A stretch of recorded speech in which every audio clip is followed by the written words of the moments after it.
When I was a kid, I loved Halloween. Probably more than Christmas. What kid doesn't love Christmas? Presents, Santa, all that great stuff. But for some reason, Halloween was my favorite time of the year.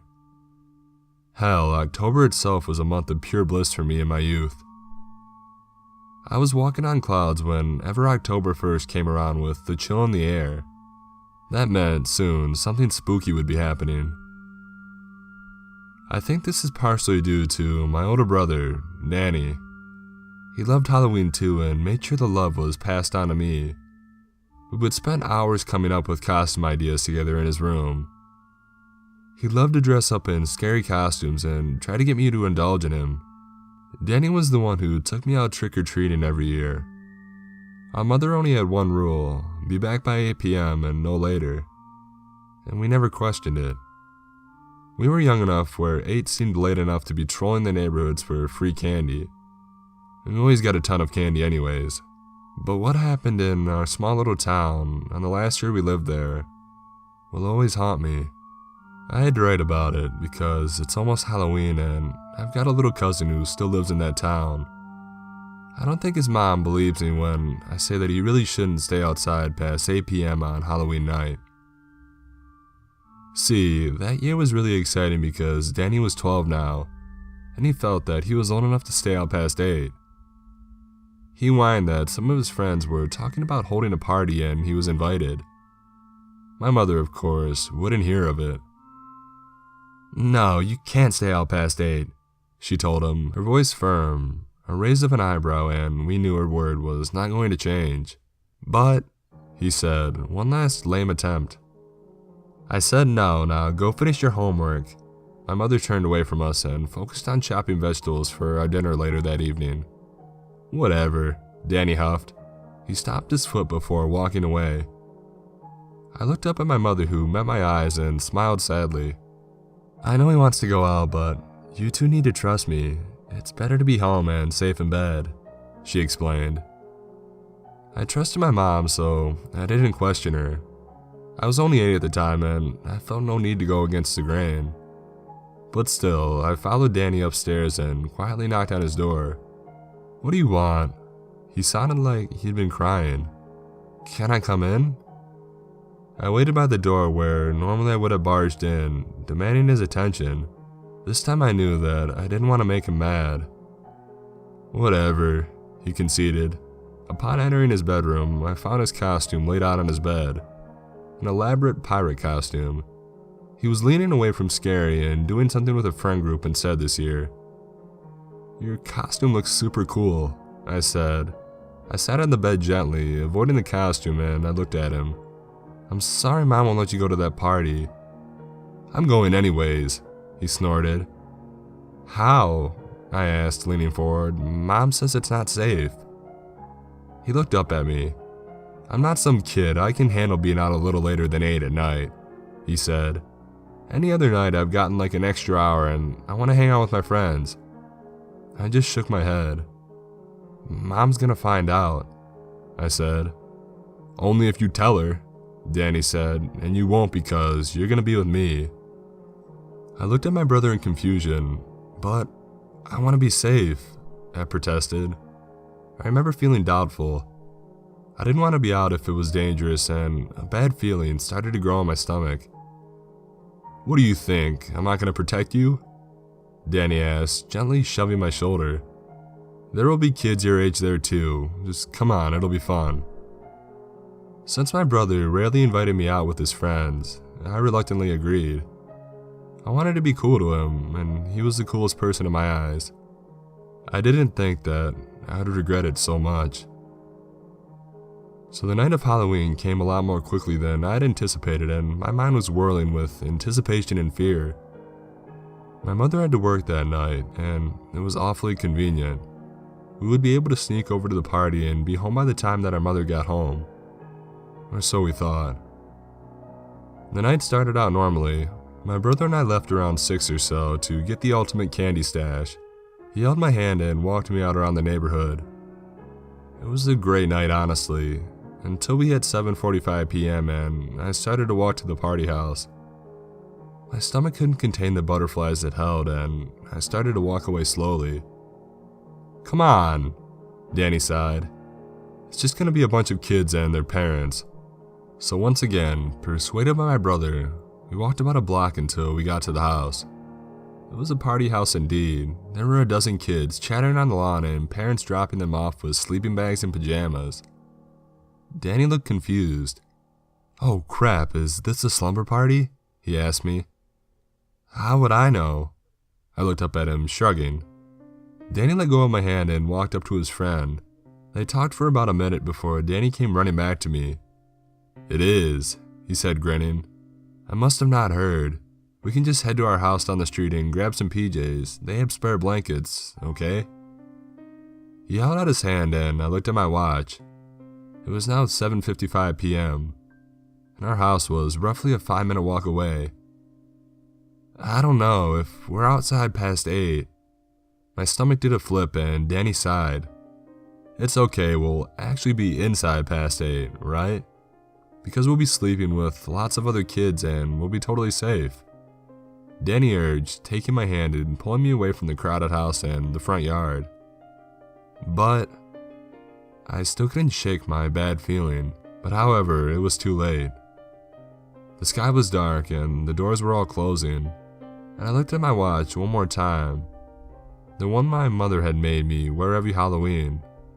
7:59 p.m. Danny suddenly stopped. "What do you think is down there?" He looked transfixed and I followed his gaze to what looked like an unfamiliar side street.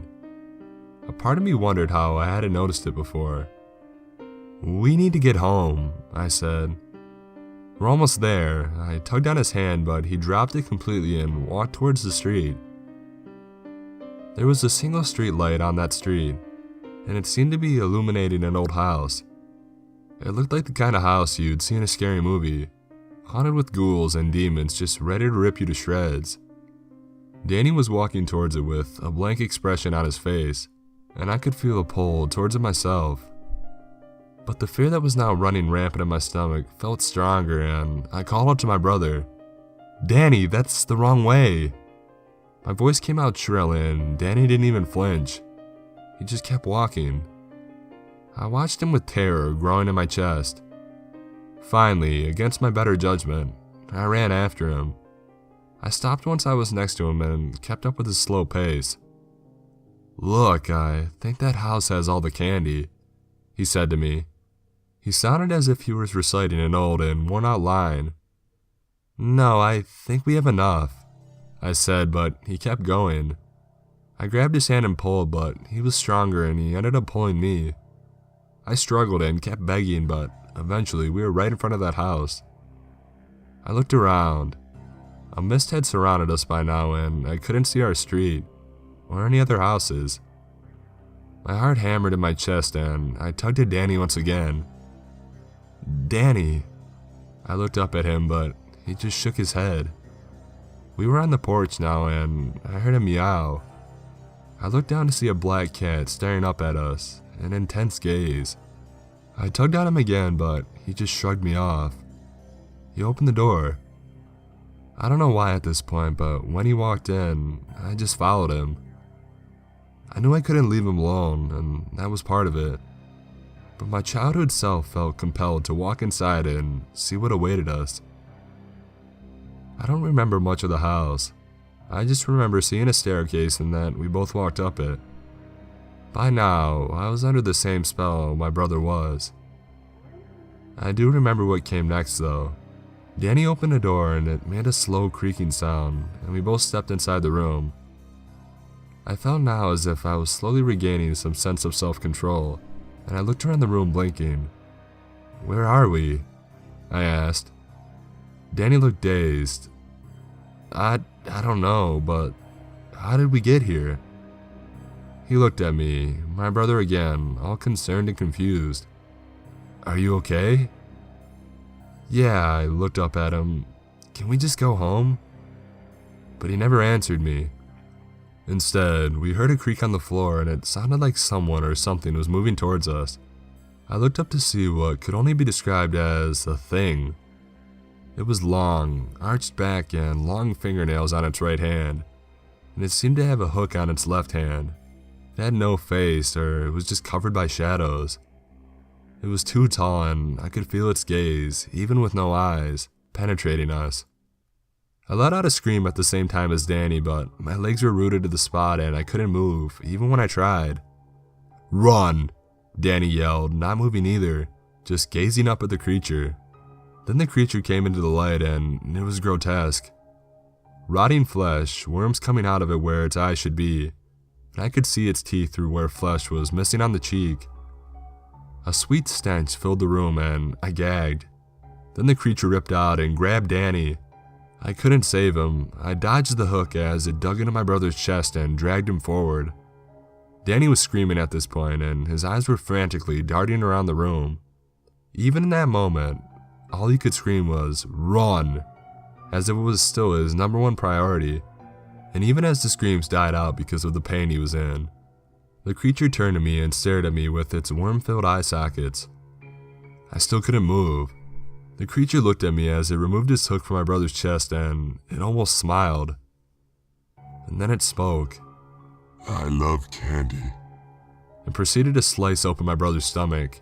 I won't describe what it looked like. All I know is that instead of trying to stop the creature or looking at my brother, I turned around and ran. I heard his screams as I ran down those stairs and out of the door.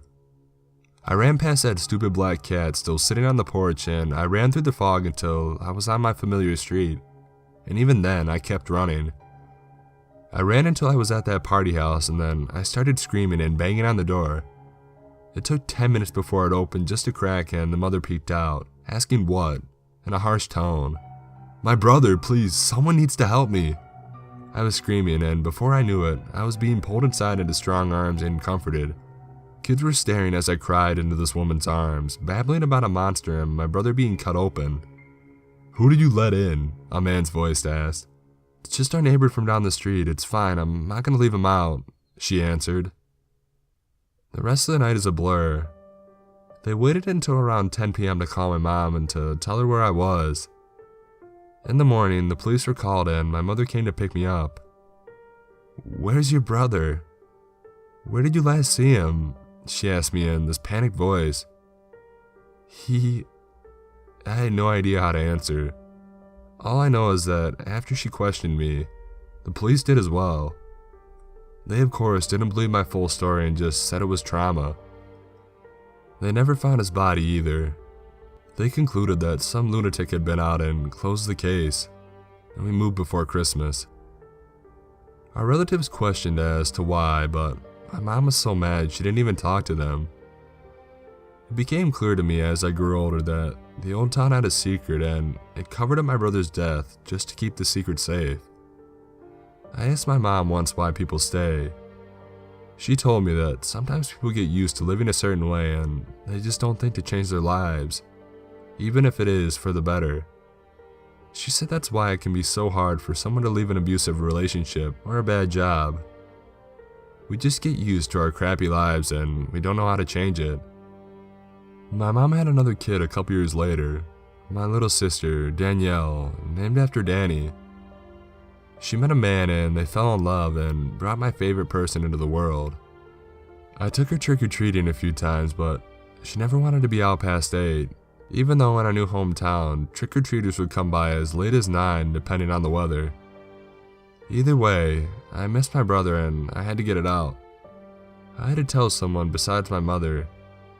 I had to think of a way to get my cousin to not let her kids out on Halloween. Be careful this Halloween. Please. No matter where you are. Because if it's a small town where your parents ever said, "Don't go out past 8," they probably have a good reason for it.